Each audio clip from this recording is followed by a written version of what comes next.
খুব ভালো লাগছে এমন একটা দিনকে উপস্থিত থাকতে পেরে, যেখানে আমার প্রাণের মানুষরা বিরাজ করছেন, যারা এই লিঙ্কে আয়োজন করেছেন, যারা যুক্ত আছেন, যারা কোনো কারণে যুক্ত হতে পারলেন না, তাদের সকলের ইষ্টময় জীবন প্রার্থনা করি দয়ালের রাতুল চরণে।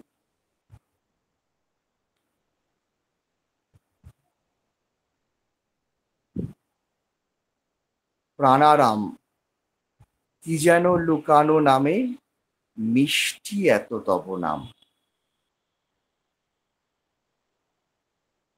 তার কথা তো মিষ্টি, এটা আমরা সবাই বুঝি,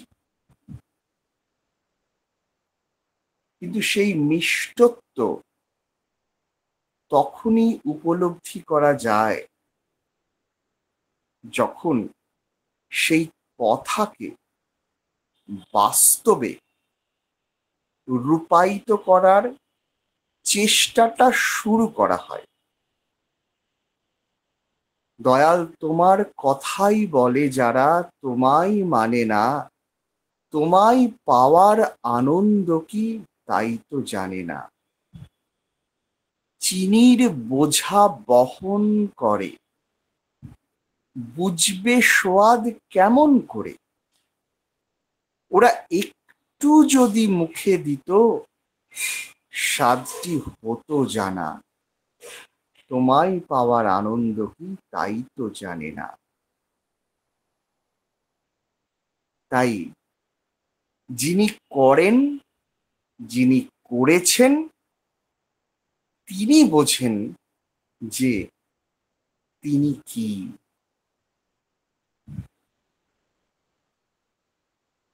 আমি একটা ছোট্ট উদাহরণ,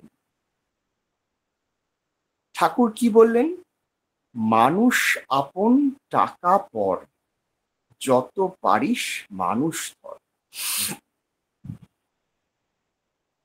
গতকালকে আমি কলকাতায় গিয়েছিলাম। আমার এক কলিগের হাজবেন্ডের সেরিব্রাল স্ট্রোক হয়ে অপারেশন হয়েছে কলকাতার নিউরোসায়েন্সে। গিয়ে দেখলাম যে সেই দিদিমণি আর তার একজন দেওর, এরা দুজন হসপিটালময় ছোটাছুটি করছে। একবার ভিজিটিং আওয়ার্সে টাকে কাজে লাগানোর জন্য পেশেন্টকে দেখা, তারপর দৌড়ে নেমে এসে ওষুধ নেওয়া, তারপর গিয়ে বিলিং সেকশনে টাকা দেওয়া, তারপর ডাক্তারের সঙ্গে কথা বলা, তারপর কোন ওষুধ ফেরত হবে সেটা নিয়ে কথা বলা, তারপর কি রিবেট হবে সেইটার জন্য আর একটা সেকশনে দৌড়াদৌড়ি করা। দুটি মানুষ।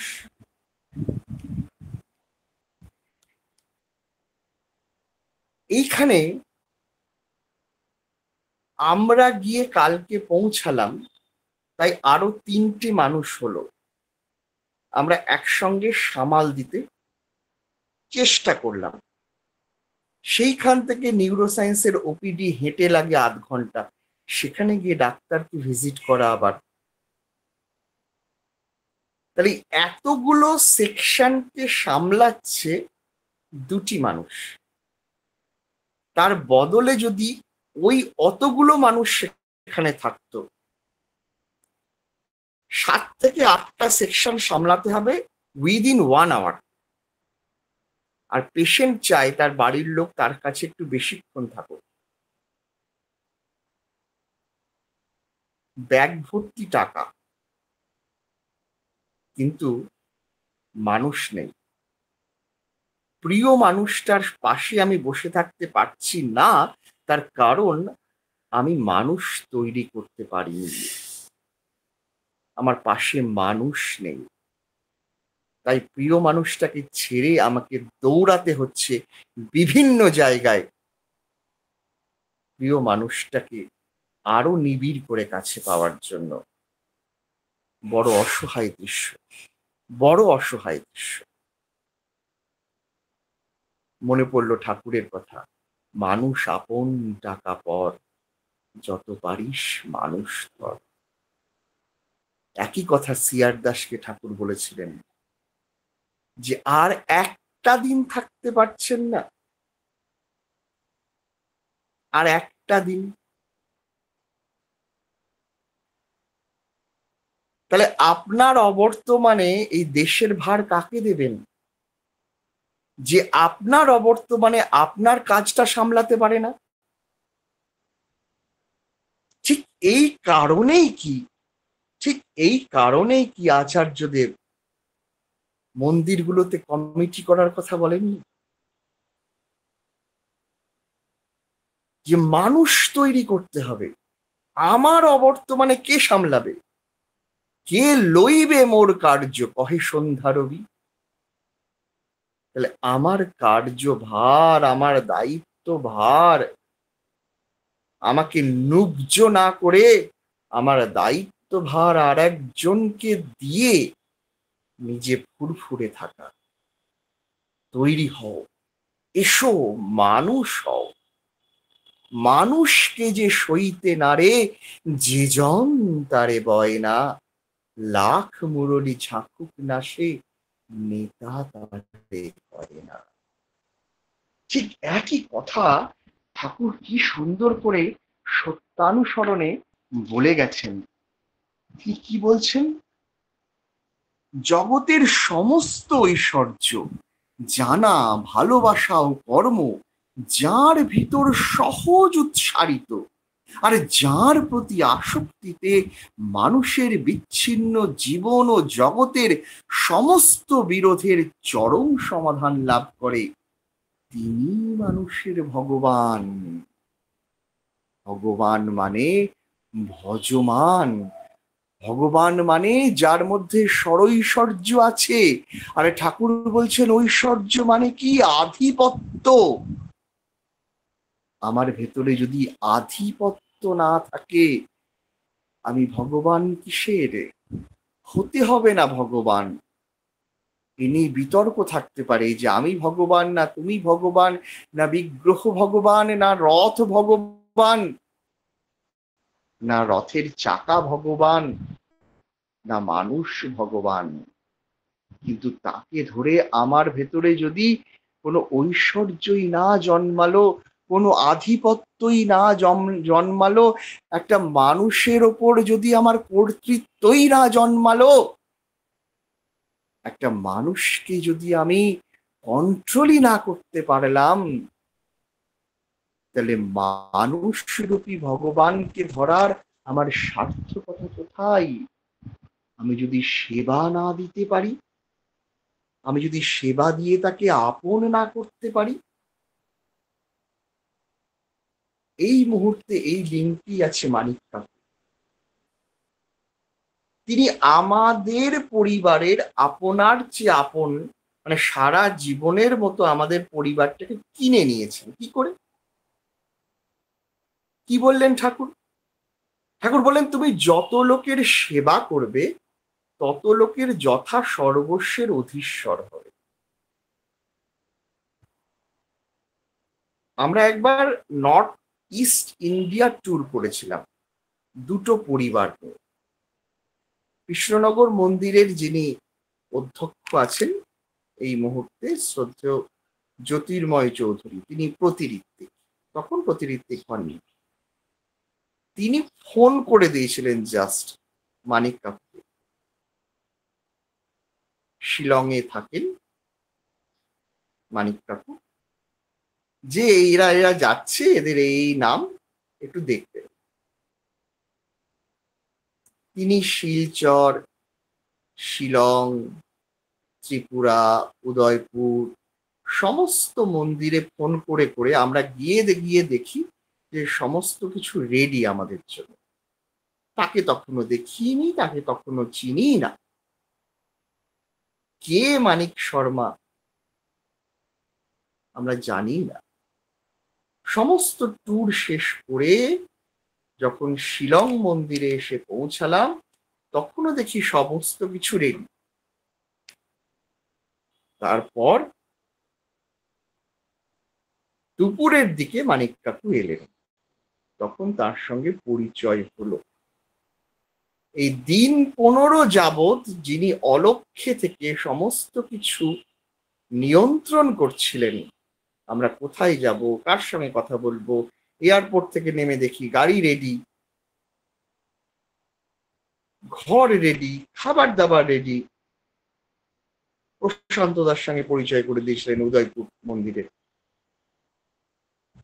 শিলচর মন্দিরের পালদা,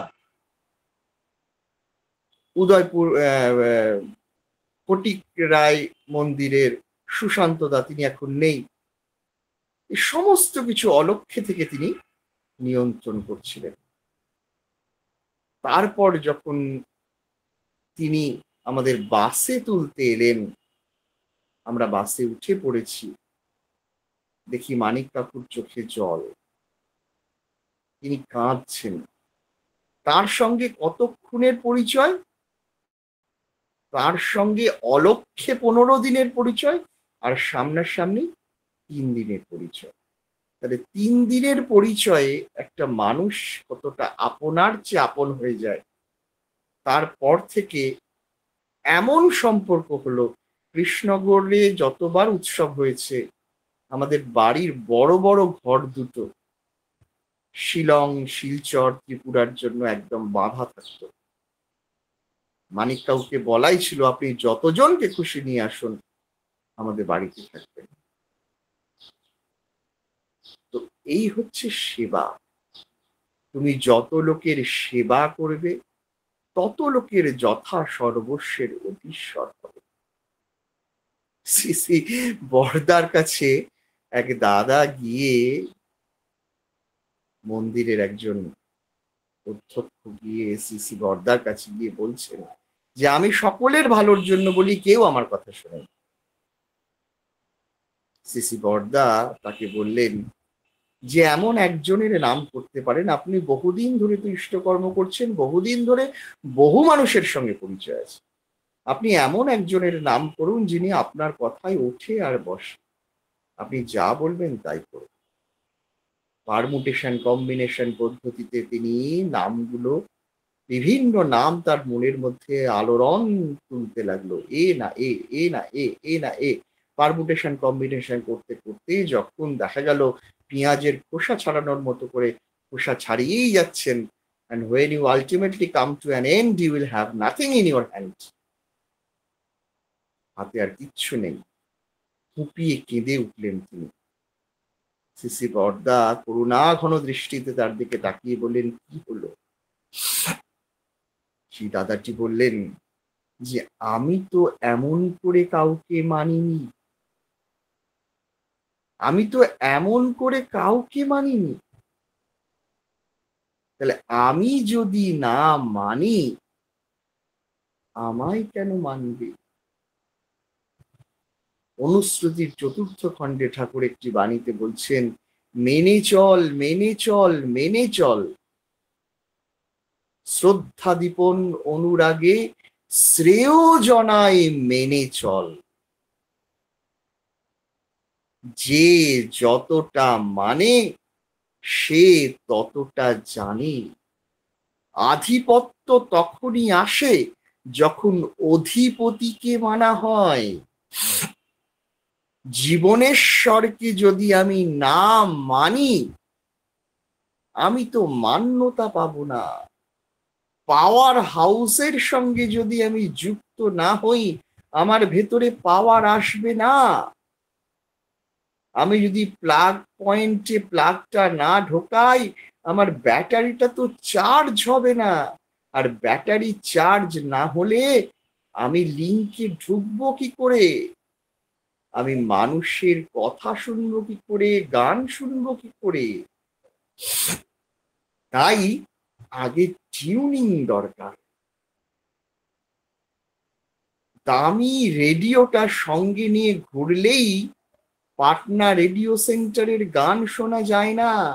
রেডিওটাতে ব্যাটারি পুড়তে হয়, রেডিওটার নবটা খুলতে হয়, রেডিওটাকে টিউনিং করে করে করে করে পাটনা রেডিও সেন্টারে আনতে হয়, তারপর মনঃসংযোগ করতে হয়, তবে সেই গানটা শোনা যায়। তবে তো কানের ভিতর দিয়া মরমে পশিবে, আকুল করিবে মোর প্রাণ। পাটনা রেডিও সেন্টারে টিউনিং করে রেডিওটা চালিয়ে যদি আমি হোয়াটসঅ্যাপ করতে থাকি বা আর একজনের সঙ্গে গল্প করতে থাকি, কানের কাছে রেডিওটা যতই বাজুক না কেন আমার কানে সেটা বাজবে না। তাই বলা হয় বাজে কানে বাজে না। কালি কলম মন লেখে তিনজন। ধ্যান কাকে বলে? ঠাকুর কি বলছেন? ঠাকুরকে প্রশ্ন করা হচ্ছে। সম্ভবত সম্ভবত শৈলেন ভট্টাচার্য দা প্রশ্ন করছেন যে চুপ করে বসে থেকে চোখ বন্ধ করে ইষ্ট নাম জপ করাই তো ধ্যান, আমরা এটাই তো জেনে থাকি। ঠাকুর বললেন ওটারে ধ্যান কয় না। ধ্যান কারে কয়? ইষ্টের কথা চিন্তা করা, ইষ্টের কথা ভাবা, ইষ্টের জন্য কি করব সারাক্ষণ সেইটা নিয়ে ব্যাপৃত থাকা, আমার সমস্ত কর্মের মধ্যে, সমস্ত চিন্তার মধ্যে, সমস্ত ভাবনার মধ্যে, সমস্ত চলনার মধ্যে শুধু তার জন্য কি করব এইটা ভাবা, আকুলি বিকুলি করা, এটাই তো ধ্যান। ध्यान से सुनो, तुम्हारा ध्यान कहाँ है, तुम ध्यान से काम करो। তার মানে মনোসংযোগ, তার সঙ্গে যুক্ত হওয়া। আমি চুপ করে চোখ বন্ধ করে বসে আছি আর ভাবছি ওই লোকটা আজকে কালকে আমায় এমন কথা শুনিয়েছে, আজকে যা নেব না প্রতিশোধ। তাহলে দেহটাকে টেনে নিয়ে সাধু সঙ্গে যাই, গিয়ে দেখি আমার সাথে মন আসে নাই। তাই মনটা, ওরে পাগলা মনটারে তুই বাঁধ। মন কখন বশ হয়? মনটাকে উল্টে দিতে হয়। উল্টে দিলে কি হয়? মন ম ন উল্টে দিলে কি হয়? ন ম নম, অর্থাৎ সারেন্ডার, অর্থাৎ প্রণাম। প্রণাম মানে প্রকৃষ্ট রূপে নমন, প্রকৃষ্ট রূপে সারেন্ডার।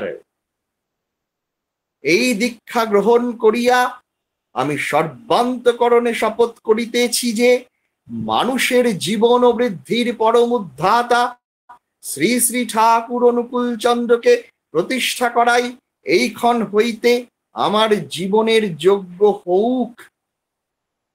তাহলে এই যে প্রতিজ্ঞা করলাম, এই যে সারেন্ডার করলাম, এইটা আমার জীবন, আমার যাপনচর্যা, আমার কর্তব্য, আমার কর্ম, আমার বাক, আমার ব্যবহার, আমার চালচলন, আমার চরিত্র, আমার দৃষ্টি, এই সব কিছুর মধ্যে দিয়ে কতটা ফুটে বেরোচ্ছে।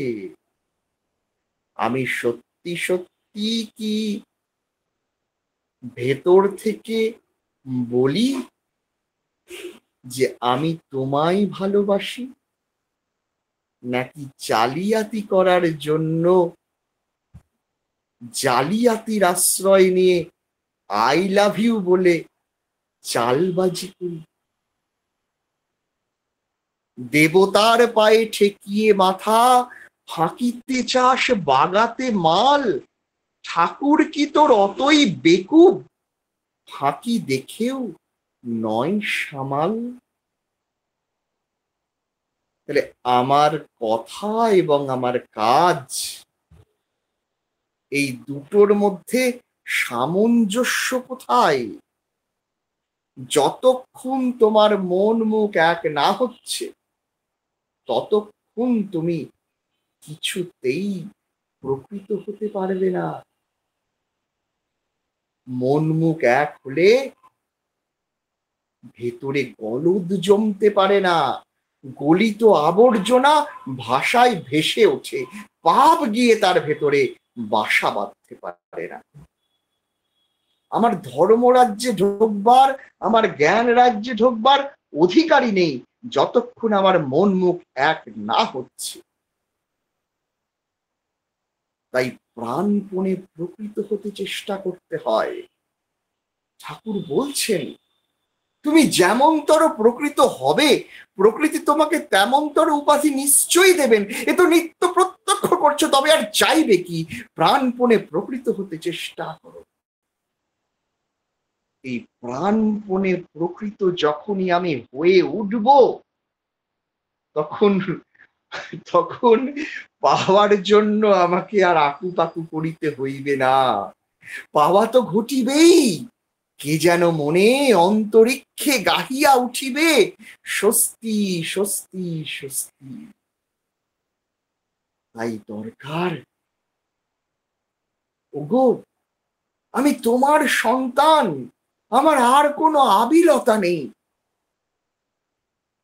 আমি তোমার দিকে পিছন ফিরে, আলোর দিকে পিছন ফিরে আর অন্ধকার অন্ধকার বলে চিৎকার করব না। আমার নজর থাকবে নিরাকরণের দিকে। আর যখন নিরাকরণের দিকে আমার দৃষ্টি থাকবে, তখন আমার ভেতরে ঈশ্বরত্বের জাগরণ হবে, আমার ভেতরে দেবত্বের জাগরণ হবে। তখন অর্থ, নাম, যশ ইত্যাদি আমার পিছন পিছন দৌড়াবে। এগুলো আমার সেবা দাসী হওয়ার জন্য তারা আমার করুণা ভিক্ষা চাইবে। ঠাকুর এমন উচ্চতায় উন্নীত হতে বলেছেন আমাদের।